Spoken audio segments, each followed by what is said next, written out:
All right, moving on to the exercises. We're going to use the score method here.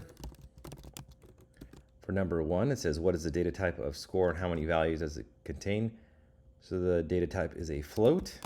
Use len, not count, for the score, the number of values. So 4916.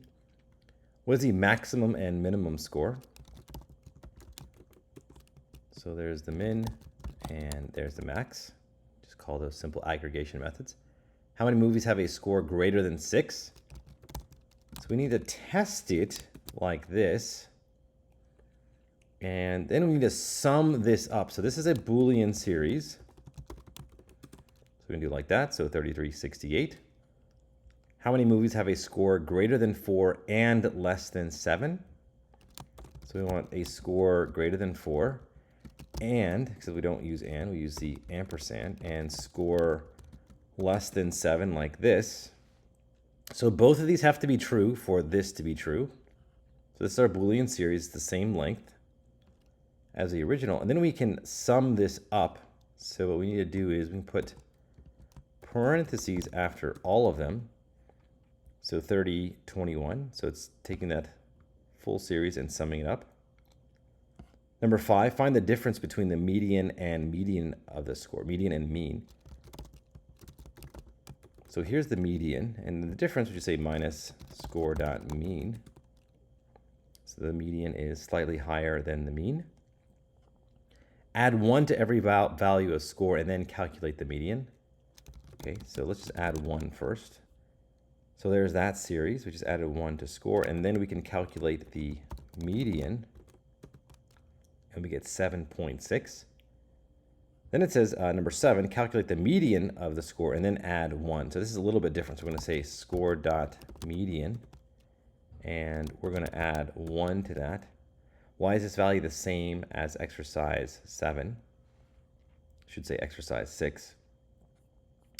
Well, because we're just shifting the scores up we're shifting all of the scores up 1 over here. So it doesn't matter if we calculate the median first or not. We can calculate the median and then add 1 to the score. So this will, so it doesn't matter at all which direction we do first, just because of the property of medians. All right, number 8, return a series that has only scores above the 99.9th percentile. Okay, so this one's a little bit tricky. So I'm going to do quantile here. We're going to put 99.999.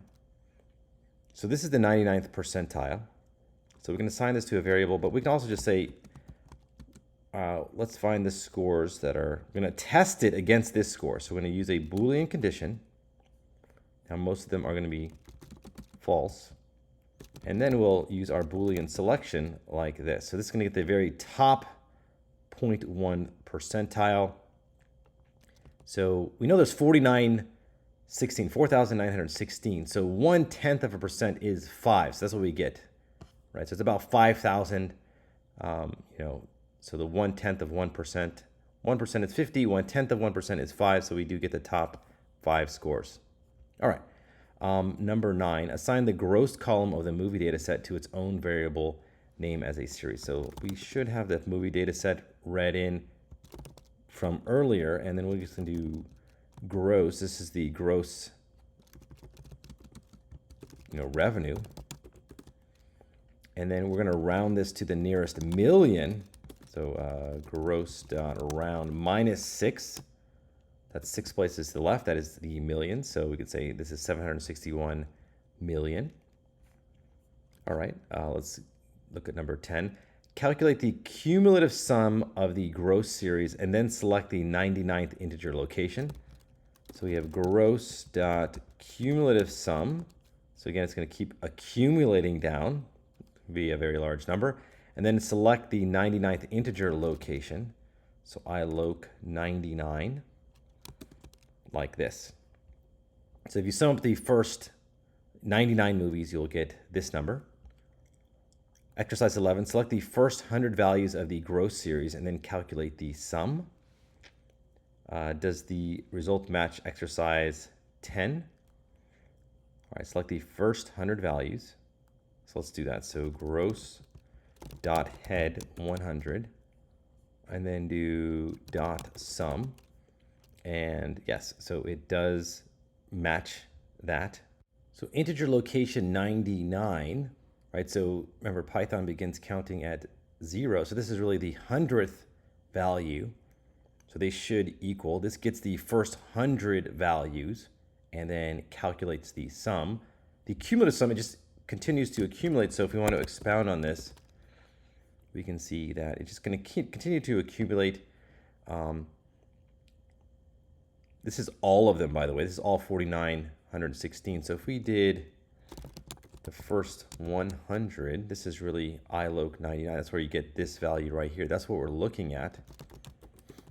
And so this is the last 5 of the first 100. That's what this is doing. So that's this value right here. That's what iloc 99 is getting. It's getting this specific value right there, and which is the same thing of just getting the original 100 and then just summing them up. All right, so those are the exercises for numeric series methods.